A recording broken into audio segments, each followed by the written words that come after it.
Assalaamu calaykum asxaabta ku soo dhawaada channelkeena Baro English Academy. Maantayto waxaan idiin wadnaa topic ku saabsan conversation between boy and girl, wada sheekaysi u dhexeeya wiil iyo gabar.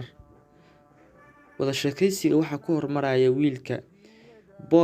Wiilkii wuxuu yiri, courtship is the foundation of marriage. Shukaansigu waa aasaaska guurka. And I reached the age of marriage. Aniguna waxaan gaaray da'dii guurka. I mean, waxaan ula jeedaa buu yiri, I am mature, anigu waxaan ahay qaangaar. And I want waxaan rabaa a girl gabar whom I will share, taas oo aan la wadaago the life nolosha comfortable si raaxa leh. Wiilkii ayaa dhahaya, so sidaa daraadeed I want waxaan rabaa gabaray to court you inaan ku shukaansado and make ana ka dhigto with you adiga my fiancé gacalisadeeda. Ereyga fiancé waa gacaliso. Okay, marka aan sugno gabadhii bal waxay ugu jawaabto wiilkii maadaama intaas uu soo bandhigtay. Gabadhii waxay tiri, courtship is not bad.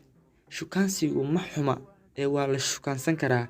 But laakiin wiilow, majority of our rising generation, sida ay u badan yihiin generationkeena hadda koraya, macnaha dhalinyarta hadda kacday ama koraya, especially qaas ahaan bay tiri gabadhii, boys wiilasha sida ay u badan yihiin become waxay noqdeen deceitful waa kuwa khiyaano badan. Macnaha gabdhaha khiyaano intay shukaansi been ku sameeyaan oo shukaansadaan kadib uga baxa bay tiri gabadhii. So saa daraadeed the girls gabdhuhu cannot rely on kuma tiirsanaan karaan the boys wiilasha bay tiri gabadhii. Saas u soo bandhigtay ayadan ugu jawaabtay. Okay, wiilkiiba haddana hadalkii qaatay.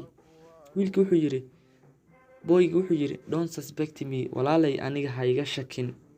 I am speaking, anigu waxaan kula hadlayaa affectionately, si galgacayl leh, and honestly iyo si daacadnimo leh ayaan anigu kula hadlayaa ee ma ihi deceitful, nin khiyaano badan ma ihi buu yiri anigu. And you are well behaved girl, adiguna waxaa tahay gabar dabci wanaagsan.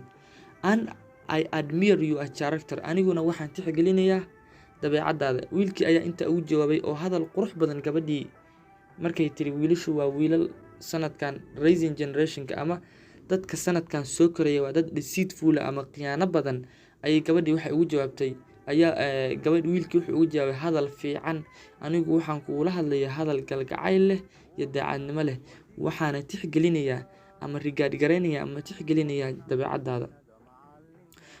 Waxaan filayaa inuu yahay conversation aad u qurux badan oo u dhexeeya wiil iyo gabar.